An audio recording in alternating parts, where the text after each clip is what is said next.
frequently in the news and in the last few years, and also have also been very effective at text and image recognitions. Now, Mr. Dumont from RIT Paris will show how this technology can be used for e-commerce as well. Please welcome Mr. Dumont. Thank you for the introduction. So in this talk, I will discuss some of the recent topics and progress in the field of deep learning in light of what can be actually useful for e-commerce. First of all, there has been, as you know, spectacular success on spectacular results coming from deep learning since 2012 in diverse areas, such as the understanding of images, what's in the image, also related to optical character recognition, OCR, and as well as machine translation, and also in things like board games, which has actually produced a lot of threads with AlphaGo. So there has been lots of improvements in diverse fields, and so the focus of this talk is on what we can actually use for e-commerce and how. And before going to that topic, I will make a small detour by discussing about what e-commerce actually brings and the value it can have. So we need to start from representation, because deep learning is all about learning representations. And so the data you have to start with, to begin with, in data science, you have to represent them in some ways. And the main interest of deep learning is that the most simple representation you have, the most basic ones, they're often limiting in doing intelligent things, and because they can be uninformative or limiting or hard to manipulate. And I just give a few examples of the most basic ways to represent your data. So first of all, for example, if you have a so-called categorical variables, in that case you could, it's information on whether a user is male, female, or if the gender is not specified. So the most basic representation you have is a vector with all zeros except one, which is 1. So this is one hot encoding for this kind of categorical variables. And this is perfectly fine, and this is sound, but it's completely different from what people actually think. I mean, as humans, we have internal representation about male and female and not specified, and this is completely different because, for example, the distance between male, female, and not specified would be constant. So this is a really uninformative representation. In the case of natural language processing, one really popular representation that is extremely useful is a bag of words representation, in which for each document, so a document can be a sentence or a piece of text or description of a product or anything, you just count the occurrences of words, irrespective of their position in the sentence. So you lose the information on the order in which they appear. It can be an extremely good approximation and extremely useful representation for many purposes. But in general, you lose information, and this can be damaging depending on what your task is. Another example is for images. The usual basic representation is to encode each images with pixel intensities for red, green, and blue. So what you have actually is the actual representation in computers for images is a big array of numbers for these 3 channels and for every position. And this is something that is extremely hard to manipulate in order to being able to find something that is a bit more abstract, like the shape of an object, or the understanding of the image, and being able to make abstract reasoning based on that. And so this is where like the idea of learning representations came from, to have a more useful representation of the data. And this is actually a diagram I stole from that book, really good actually. And so it's about the different ways with which people came to have intelligent systems. So the most basic one is to have rule-based system. In that case, you have your data and you make some rules depending on the condition, like if some variable is greater than some numbers, then you do this or you do that. And of course, this is really limited because you cannot think of all the combinations, and it was really clear quickly that this was too limited to reproduce complex systems which have to handle many different situations. Then there is a case of classical machine learning where you have your data And in addition, you have a step where you learn from, where you have you define your features that you will use. This is your basic representation, and then you will learn from that a mapping from the feature to an output. And these gray squares actually are things that are learned. And in the case of machine learning, then it really uses the data to learn what is a useful way to go from input to output. Then there is representation learning, which is the main focus here. And you can have simple representation learning where you just have a step where you go, when you try to automatically learn the features you want to give as input to your model, and then have an extra step, the classical machine learning step, where you map from these new features to the output. And this could, for instance, use autoencoders. And in the case of deep learning, it's basically building from that, but doing some things that will usually iteratively add more features and learn successive layers of more and more abstract features from the data. So this is what the following part will be about.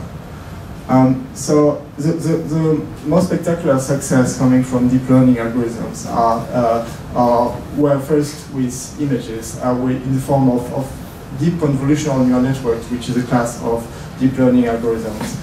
And it really illustrates really well this idea of learning more and more abstract representations, because, for example, from that image of a lady, you have the input layer, which is just the input pixels you have. And then the successive layers of your deep learning algorithm will learn successively more and more abstract representation, starting from the understanding of edges and corners and contours, and finally understand object parts, to have a representation that is good enough to discriminate between what, if this picture represents a car, person, an animal, and also it handles really complex problems with lots of classes and lots of really complicated things. So with this class of algorithms, this really made a big impact on this classification task. And since 2012, where deep learning techniques were introduced, the error rate on the popular competition called ImageNet really dropped significantly, to the point that they are really close to human performances now. Another really interesting and important class of deep learning algorithms are recurrent neural networks. So I will just say a few words about that, and then in 1 hour you'll have a full talk about this topic, so I will be really brief. Just that deep learning is for dealing with sequences, and in this case you assume that the data have an order. Order might be time or something else, but that they come in specific order. And also, interestingly, this data can have variable length. And this has application to a wide range of data, including text. For example, in that case, like the piece of data could be a character or word, and of course sentences can have different length. Audio data as well, video, because you have time, and for example, in the case of e-commerce, you have browsing and purchase history from users that can be fed to such kind of network. And so one notable example of success using such kind of architecture is machine translation. So like the most popular machine translation algorithms which are used nowadays actually now use deep learning. In this case, you feed in words into the network, which will then be decoded in another language. So this is an example of use. And as for the applications on e-commerce, so of course I don't have the time nor the skills to make a review, but I will be really briefly mentioning about some things that could be interesting with two different topics. The first one is about improving the catalog of products, because actually machine learning and deep learning can help you in improving the way you organize products in an e-commerce catalog. And the other one is about product recommendation, and this became really important in order to for e-commerce, in order for users to find the product they could be interested in based on the past history of browsing and purchasing. So starting with catalog of products, So it's very important for e-commerce because you don't want your products to be, you want to have some organization of your catalog, but it's also really challenging for marketplace in which different merchants can push products into your catalog, and this is not like really a homogeneous source of data, so you can run into problems.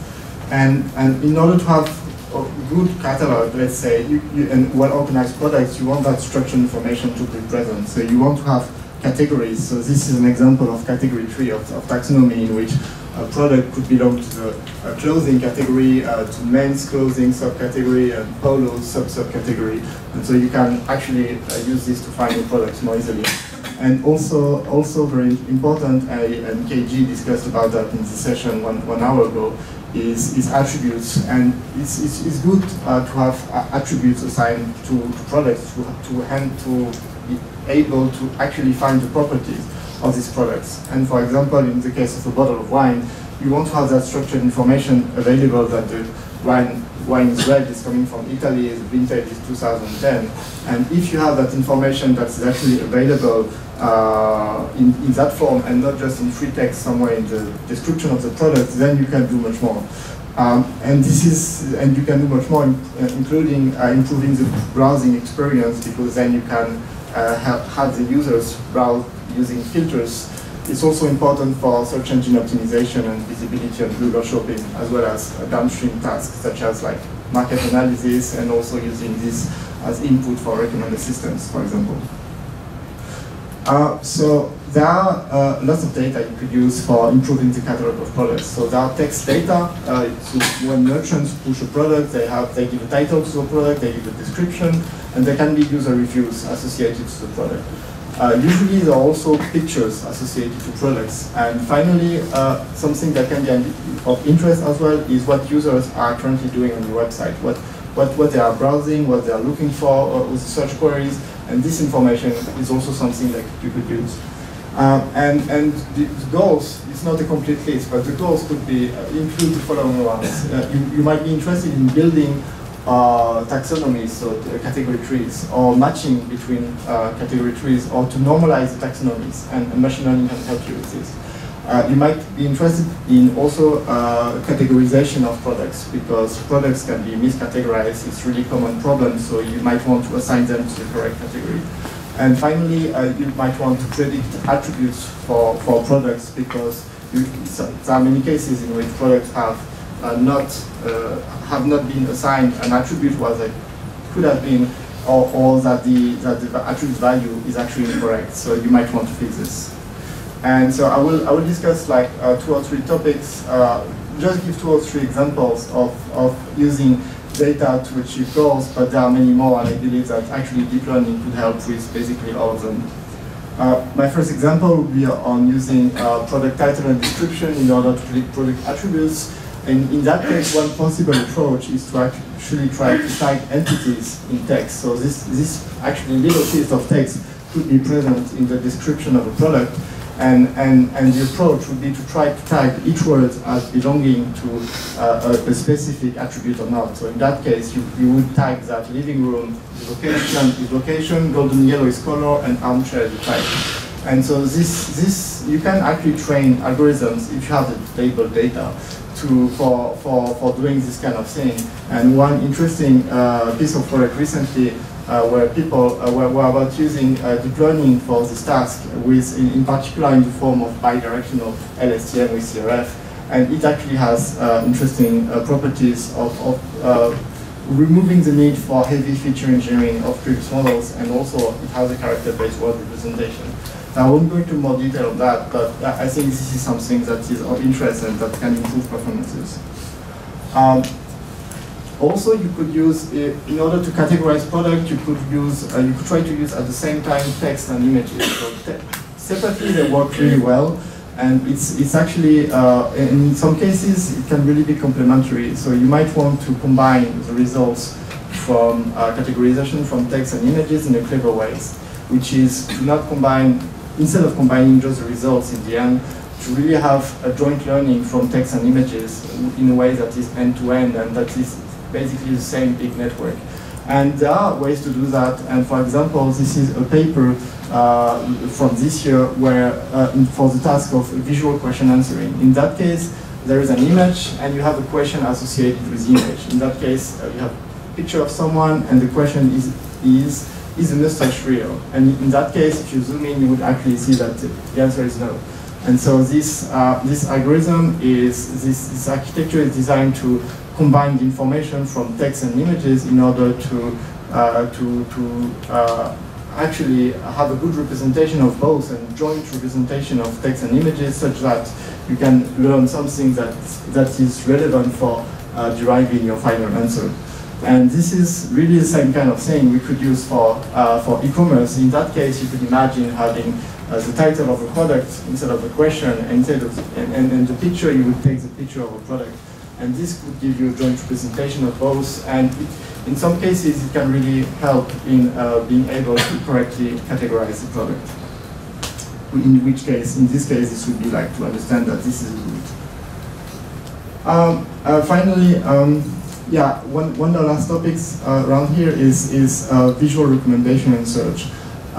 In some areas of e-commerce, in particular, but not limited to fashion, it's really interesting to be able to automatically capture the visual similarity between products.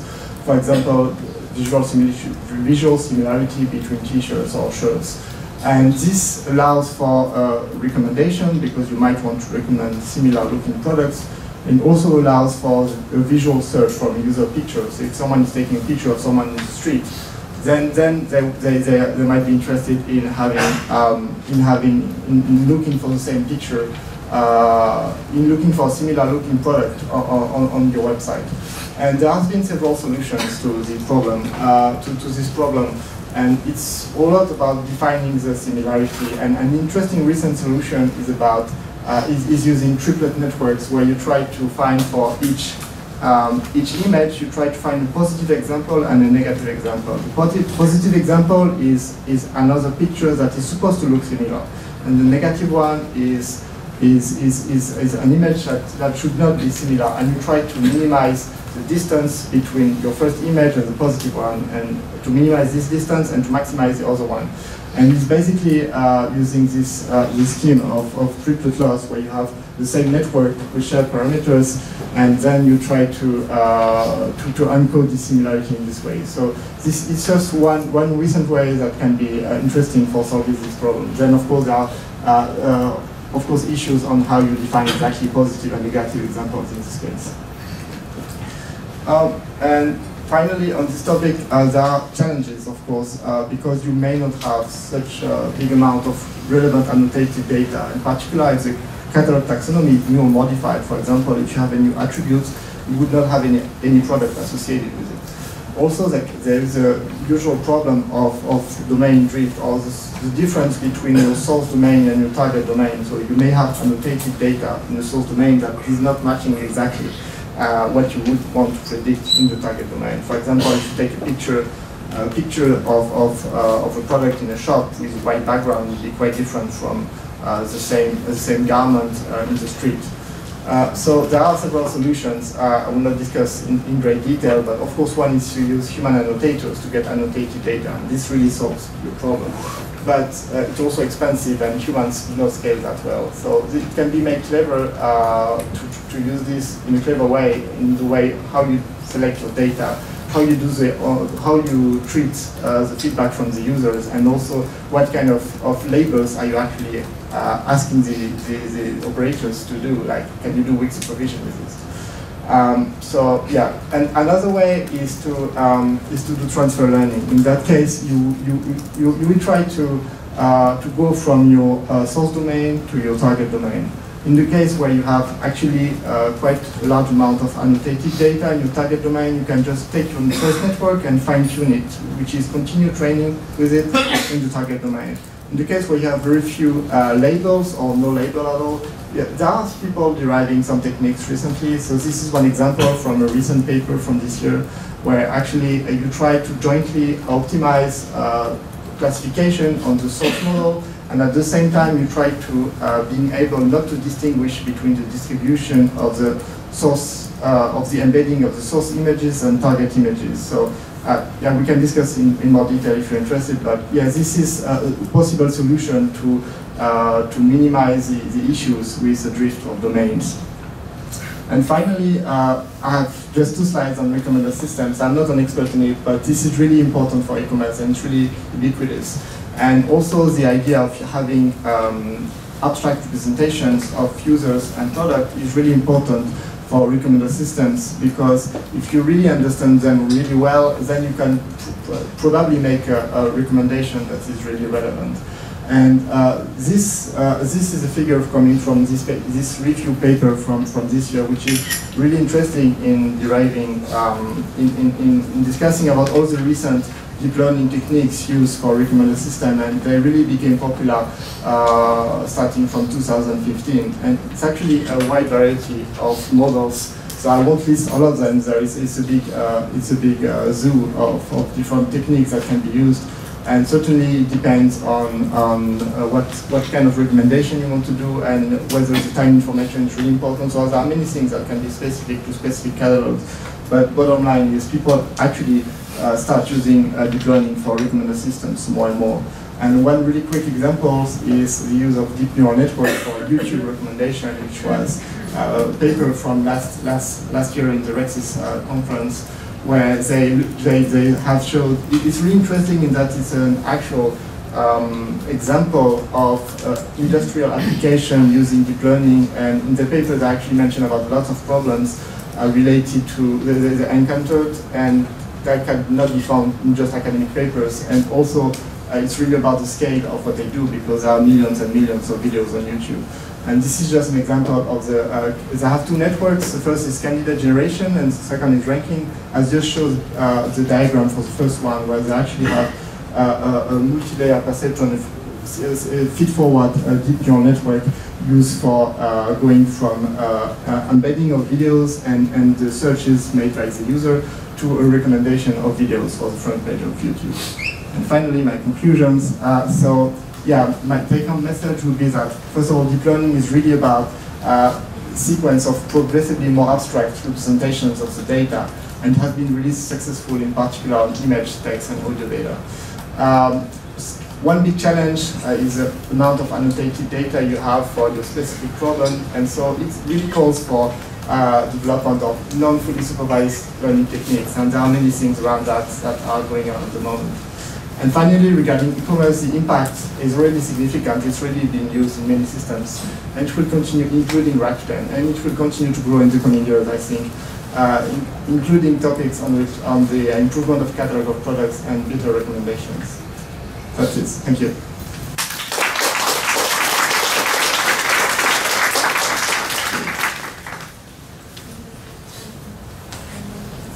We have time for one question.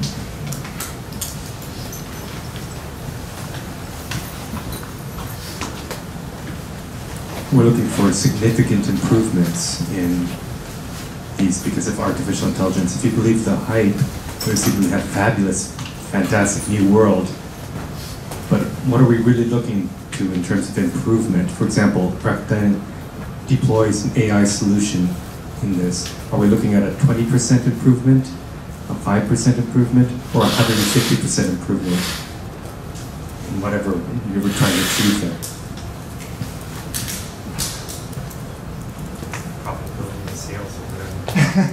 Yeah, I think it really depends on the data you have. I mean, deep learning has been extremely successful for images. It has been really successful for text and audio data. In some other fields, the difference is not as impressive. For example, for recommendation, people are using it more and more, and they show really good improvement. But this is not as impressive as what happened in the case of images and text, I would say. So it really depends on the data you have and on the metric you want to use. So I don't have a generic question to that.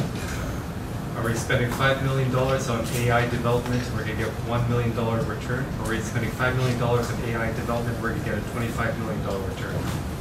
Oh, I'm a tech guy, so I don't do million dollars. So I don't know.